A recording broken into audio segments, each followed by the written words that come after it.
창세기 4장. 아담이 자기 아내 하와와 잠자리를 가지니 하와가 임신하여 가인을 낳았다. 하와가 가인을 낳고 말했다. 주께서 돌봐주셔서 내가 남자아이를 얻었구나. 하와는 또 가인의 동생 아벨을 낳았다. 아벨은 양치는 목자가 되었고 가인은 밭을 가는 농사꾼이 되었다. 세월이 흘렀다. 가인은 땅에서 거둔 곡식을 주께 제물로 바쳤다. 아벨도 자기 양의 첫 새끼를 잡아 그중 가장 기름진 부분을 주께 제물로 바쳤다. 주께서 아벨과 그가 바친 제물을 기쁘게 받으셨다. 그러나 주께서는 가인과 그가 바친 제물은 받지 않으셨다. 가인은 화가 나서 얼굴빛이 달라졌다. 주께서 가인에게 말씀하셨다. 너는 왜 그렇게 화를 내느냐? 어째서 네 얼굴빛이 달라졌느냐? 네 행실이 바르다면 왜 받아들여지지 않았겠느냐? 네가 바르게 행하지 않으면 죄가 문 앞에 도사리고 있다가 너를 집어삼키려 할 것이다. 그러면 죄가 너를 지배하게 될 것이다. 하루는 가인이 동생 아벨에게 말했다.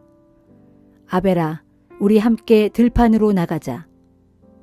두 사람이 함께 들판에 있게 되자 가인이 아벨에게 달려들어 그를 쳐 죽였다. 주께서 가인에게 물으셨다.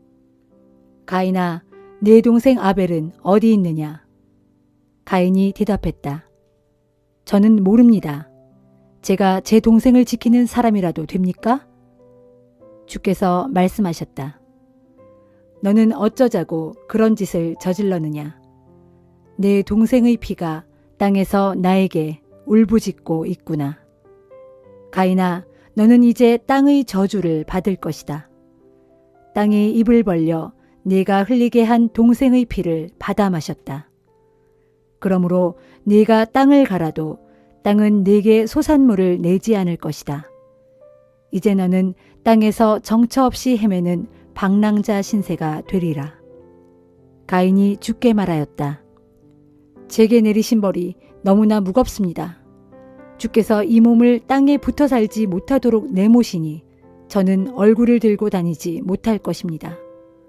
저는 정처 없이 땅 위를 헤매는 방랑자 신세가 될 것이고 그렇게 되면 저를 만나는 사람들마다 모두 저를 죽이려고 할 것입니다. 주께서 말씀하셨다. 그렇게 되지 않도록 해주겠다. 너를 죽이려는 사람은 7배로 벌을 받을 것이다. 주께서 가인의 몸에 표시를 해주셨고 그래서 누가 가인을 만나더라도 그를 죽이지 못하게 해주셨다. 가인은 주님 앞을 떠나 에덴 동편의 놋 땅에서 살았다. 가인이 아내와 잠자리를 가지니 아내가 임신하여 에녹을 낳았다. 가인이 성을 세우고 자기 아들의 이름을 따서 그 성을 에녹이라 불렀다. 에녹은 이랏을 낳고 이랏은 무후야엘을 낳았다. 무후야엘은 무두사엘을 낳고 무두사엘은 라멕을 낳았다. 라멕에게는 두 아내 아다와 실라가 있었다. 아다는 야발을 낳았다. 야발은 장막을 치고 살았는데 가축을 치는 사람들의 조상이 되었다. 야발의 아우는 유발이었다. 유발은 수금과 퉁소를 연주하는 사람들의 조상이 되었다. 실라는 두발가인을 낳았다. 두발가인은 구리와 쇠로 여러 가지 기구를 만드는 대장장이었다. 두발가인에게는 나아마라는 누이가 있었다. 어느 날 라멕이 자기 아내들에게 말했다. 아다와 실라여, 내 말을 들어보라. 라멕의 아내들인 그대들이여, 내 말에 귀 기울여라. 나에게 상처를 입힌 한 남자를 내가 죽였다. 또 나를 상하게 한 젊은 녀석도 내가 죽였다. 가인을 해친 자는 7배로 안갚음을 당하지만 나 라멕을 해친 자는 77배로 안갚음을 당할 것이다. 아담이 아내와 다시 잠자리를 가졌다. 하와는 아들을 낳고 그 아들의 이름을 셋이라 불렀다. 하와가 말했다. 하나님께서는 가인에게 죽은 아벨 대신에 나에게 또 다른 자식을 주셨구나. 셋도 아들을 낳고 그 아들의 이름을 에노스라 불렀다. 이때부터 사람들은 비로소 주의 이름을 부르기 시작했다.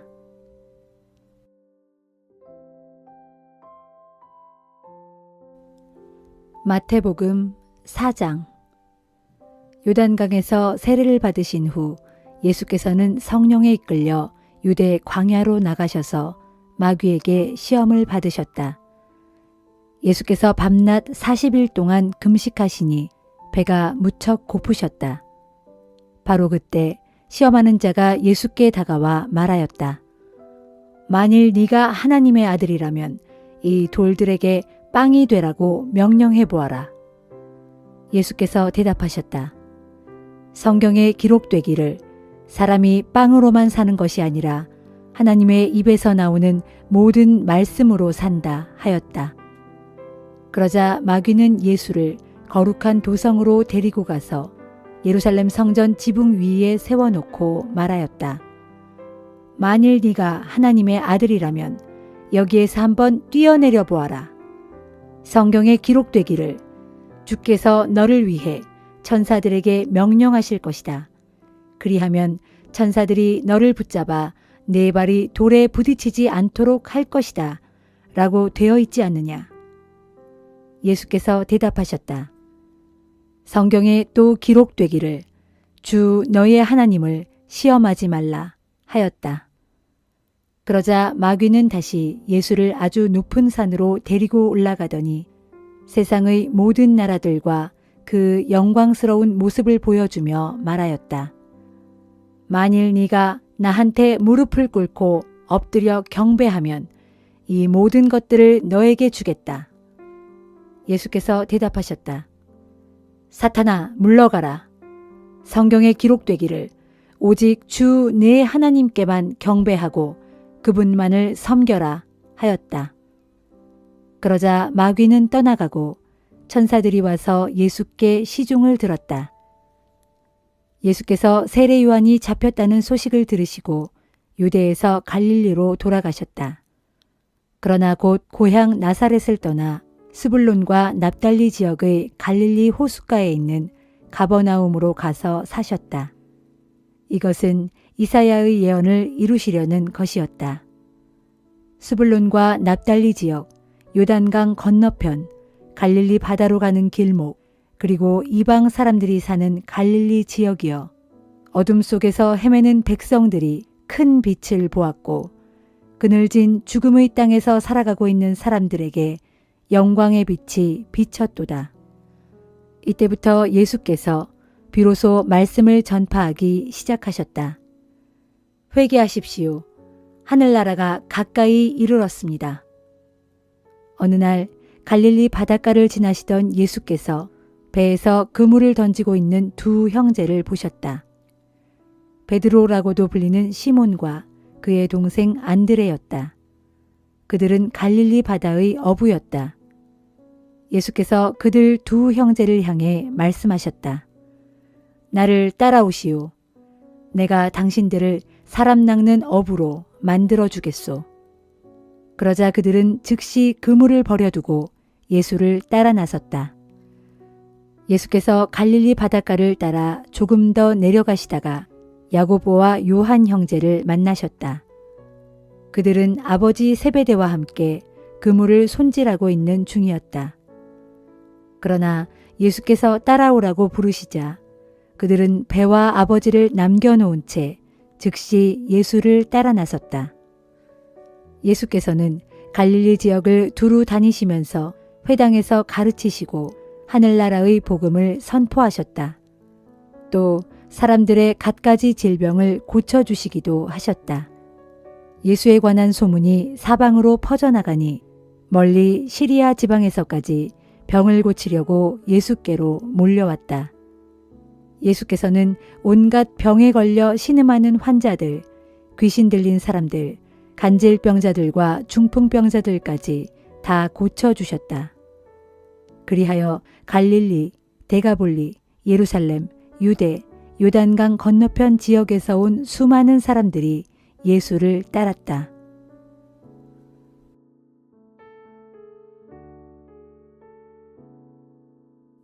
에스라 4장.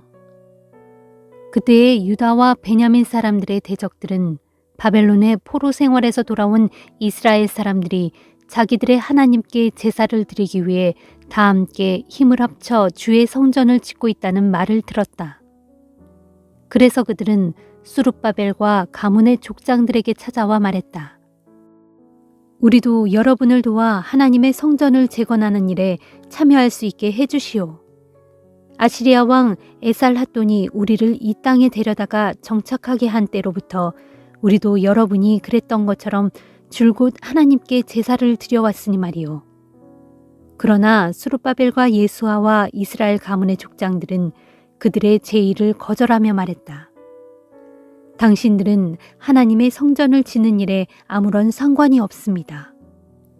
페르시아 왕 고레스가 명령한 대로 이스라엘의 하나님을 위해 주의 성전을 짓는 일은 오직 우리만이 해야 할 일이오. 그 말을 듣고 그때부터 그 땅의 대적들은 유다 백성들에게 겁을 주고 그들의 마음을 약하게 하여 성전을 짓지 못하게 방해하였다. 대적들은 페르시아의 관리들을 뇌물로 매수하면서까지 페르시아 왕 고레스의 통치 기간 내내 심지어 페르시아 왕 다리오의 통치 기간에 이르도록 아주 집요하게 성전 공사를 방해하였다. 아하수에로가 페르시아의 왕위에 오르자 대적들은 유다 백성과 예루살렘 주민을 고발하는 상소문을 왕께 올렸다. 또 페르시아 왕 아닥사스다가 다스리던 때에도 비슬람과 미드르닷과 다부엘과 그 밖의 다른 동료 관리들이 아닥사스다 왕에게 상소문을 올렸다. 그 상소문은 아람어로 쓰였고 왕 앞에서 번역되어 읽혀졌다. 사마리아 총독 르훔과 서기관 심세는 예루살렘의 성벽 재건을 중지시키기 위해 예루살렘 주민들을 고발하는 상소문을 다음과 같이 써서 아닥사스닷 왕에게 올렸다. 총독 르훔, 서기관 심세, 총독 관저의 직원들, 디나 사람들, 아바삿 사람들, 다블레 사람들, 아바세 사람들, 아렉 사람들, 바빌로니아 사람들, 수산 사람들, 대해 사람들, 엘람 사람들, 그리고 저 위대한 오스나빨 왕이 유프라테스 강 서쪽 지역에 이주시켰던 민족들 모두가 한 목소리로 폐하께 상소합니다. 그들이 올린 상소문 내용은 이러했다. 아닥사스다 폐하, 유프라테스 강 서쪽의 신하들이 폐하께 아뢰입니다. 왕의 본토를 떠나 저희가 관할하는 예루살렘으로 올라온 유다 사람들이 지금 사악한 반역의 성읍을 쌓고 있습니다. 그들은 무너진 성벽을 다시 쌓아 올리고 기초를 다시 튼튼하게 다지고 있습니다. 폐하께서 아셔야 할 일은 만일 유다 사람들이 지금 예루살렘에 재건하고 있는 그 성읍과 성벽이 완공되면 그들은 더 이상 폐하께 조공이나 세금이나 관세를 바치지 않을 것입니다. 그러면 그것은 왕실의 재원에 큰 손실을 끼치게 될 것입니다. 저희는 폐하께 충성을 맹세하고 왕궁의 녹을 먹는 폐하의 신하들이기 때문에 폐하의 명예가 손상되는 것을 보고서 가만히 있을 수가 없으므로 이렇게 폐하께 사실을 아뢰는 것입니다. 그러므로 폐하께서는 선왕들의 궁중 기록을 한번 살펴보십시오. 그러면 이 성읍이 언제든지 반항과 폭동을 일삼아 왔으며 뭇 왕들과 지방 관리들에게 항상 골칫거리였다는 것을 금방 확인하시게 될 것입니다. 이와 같이 이 성읍은 옛날부터 반역의 성읍이었습니다. 이 성읍이 멸망하게 된 것도 바로 그런 이유 때문이었습니다. 아울러 저희는 폐하께 이 말씀도 드리지 않을 수 없습니다. 곧 이 성읍이 다시 건설되고 성벽까지 재건되면 유프라테스 강 서쪽의 온 지역이 폐하의 통치권에서 벗어나게 될 것이라는 사실입니다. 그러자 페르시아 왕 아닥사스다는 이런 회답을 보냈다. 총독 르훔과 서기관 심세, 그리고 사마리아와 유프라테스강 서쪽의 전 지역에서 근무하는 관리들에게 보낸다. 먼저 그대들의 평안을 빈다. 그대들이 나에게 보낸 상소문은 페르시아 말로 번역되어 내 앞에서 낭독되었다. 내가 그 상소문의 내용을 듣고 명령을 내려 역대 궁중 기록을 조사해보니 과연 그 성읍은 옛날부터 끊임없이 우리의 왕들에게 반역하고 소란과 폭동이 그치지 않았던 지역임이 밝혀졌다. 한때는 그 성읍 예루살렘에서 강력한 왕들이 출현하여 유프라테스강 서쪽 전 지역을 통치하고 그 지역의 주민들에게서 조공과 세금과 관세를 거두어 들이기도 하였다. 그러므로 그대들은 그곳 예루살렘 주민들에게 명령을 내려 당장 성벽 재건 공사를 중단시켜라. 이후에 내가 다시 명령을 내리기 전까지는 그 성읍이 재건되는 일이 없게 하라. 그대들은 이 일을 소홀히 다루지 말고 착오 없이 수행하여 페르시아 왕실에 어떤 손실도 끼치는 일이 없도록 하라. 이와 같은 아닥사스다 왕의 회답을 읽자마자 총독 르훔과 서기관 심세 및 그의 동료 관리들은 즉각 예루살렘으로 달려가서 유다 사람들의 성읍 재건 공사를 강제로 중단시켰다. 그리하여 예루살렘에 있는 하나님의 성전을 짓는 공사는 페르시아 왕 다리오 2년에 이르기까지 오랜 기간 동안 중단된 채로 있었다.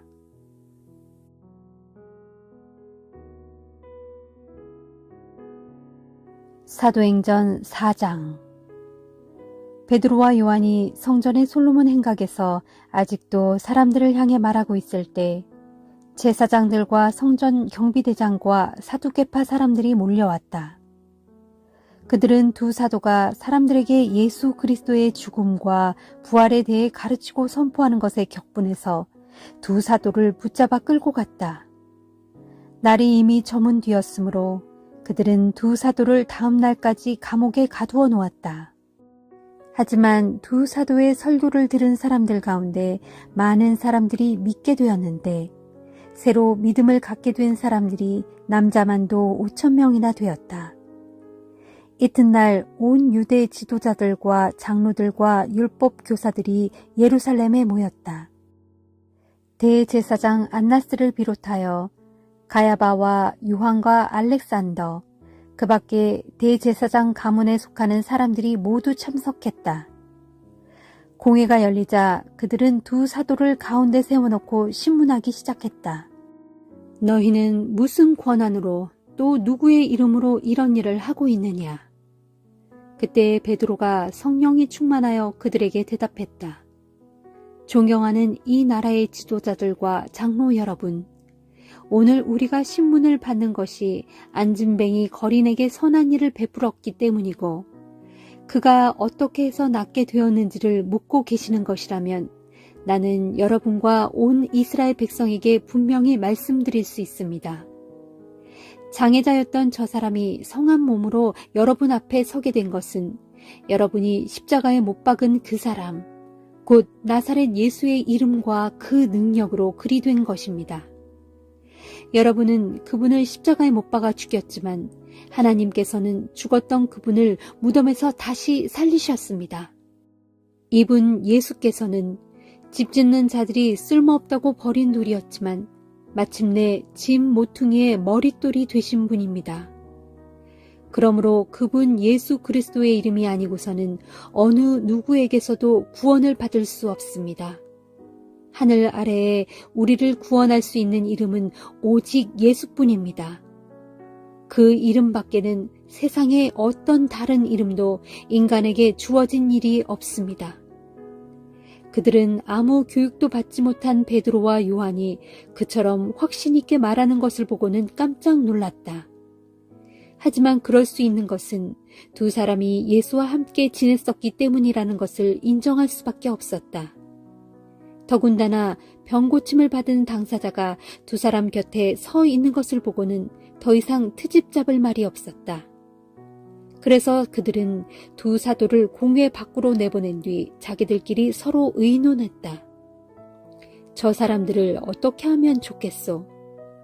그들이 큰 기적을 행한 사실을 예루살렘에 사는 사람들이 모두 알고 있고 우리도 그것을 부정할 수만은 없소. 어쨌든 이 일이 백성들 사이에 더 퍼져나가지 않도록 막으려면 이 사람들에게 더 이상 예수의 이름으로 말하지 않도록 엄중히 경고해 두어야겠소. 그래서 그들은 두 사도를 다시 불러들여 앞으로는 더 이상 예수의 이름으로 말하거나 가르치지 말라고 엄하게 명령했다. 그러나 베드로와 요한이 그들에게 대답했다. 하나님의 눈에 어느 쪽이 옳게 비칠지 당신들 스스로 판단해 보십시오. 하나님께 복종하는 것입니까? 아니면 당신들에게 복종하는 것입니까? 누가 뭐래도 우리는 우리가 보고 들은 것을 말하지 않을 수 없습니다. 때에 온 백성들이 안진뱅이를 고친 놀라운 사건을 보고 하나님께 영광을 돌리고 있었으므로 그들을 두 사도를 처벌할 방도가 없었다. 그래서 그들은 두 사도를 더 심하게 위협만 하고서는 풀어주었다. 한편 두 사도가 베푼 기적으로 병이 나은 그 사람은 40살이 넘은 사람이었다. 베드로와 요한은 풀려나자마자 곧바로 자기 동료들에게 돌아가 대제사장들과 장로들이 자기들에게 한 말을 모두 들려주었다. 두 사도의 말을 듣고 신자들은 다 함께 소리 높여 하나님께 기도를 드렸다. 하늘과 땅과 바다와 그 안에 있는 모든 것들을 창조하신 주님, 주님께서는 아득한 옛날 주님의 종이며 저희의 조상인 다윗의 입을 통해 성령의 힘으로 이렇게 말씀하셨습니다. 나라들마다 어찌하여 시끄러운가? 민족들마다 어찌하여 군대를 모으고 있는가? 세상의 왕들이 일어나고 통치자들이 함께 모여 주께 대항하고 주님께서 기름 부으신 이에게 대항하는구나. 그렇습니다. 정말로 분봉왕 헤롯과 총독 본디오 빌라도가 한패가 되어 주님께서 기름 부으신 주님의 거룩한 종 예수를 거슬러 음모를 꾸미려고 이방 사람들과 이스라엘 백성들을 이 성에서 함께 만났습니다. 사실 그들은 주님께서 주님의 권능과 뜻으로 미리 정하여 두신 그 일을 행한 것입니다. 주님, 이제 그들의 위협 앞에 놓인 저희를 내려다보시고 주님의 종들이 담대하게 주님의 말씀을 전할 수 있게 해 주소서. 주님의 손을 뻗으시어 주님의 거룩한 종 예수 그리스도의 이름으로 병을 고쳐주시고 기적과 놀라운 일들을 이룰 수 있게 해 주소서. 기도가 끝나자 신자들이 모여있던 곳이 크게 흔들렸다. 그들은 모두 성령으로 충만해져서 하나님의 말씀을 담대하고 힘차게 전하였다. 믿는 사람들은 모두 한마음 한뜻이 되었다. 어느 누구도 자기 소유를 자기 것이라고 주장하지 않았고 자신들이 가진 것을 모두 내놓고 다 함께 공동으로 사용했다. 사도들은 큰 권능으로 주 예수의 부활을 확신 있게 증거하였고 사람들은 모두 풍성한 은혜를 받았다. 신자들 가운데 생활에 쪼들리는 사람은 아무도 없었다. 그것은 땅이나 집을 가진 사람들이 그것을 판 후에 그 돈을 가져와서 사도들의 발 앞에 내어놓는 경우가 적지 않았고 그러면 사도들은 그 돈을 필요한 사람들에게 나누어 주었기 때문이다.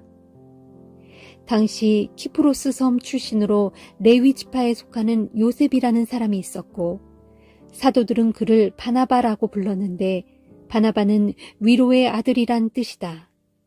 그 사람이 자기 소유의 밭을 팔아서 그 마련한 돈을 가져다가 필요한 사람들에게 나누어 주라고 사도들의 발 앞에 내놓았다.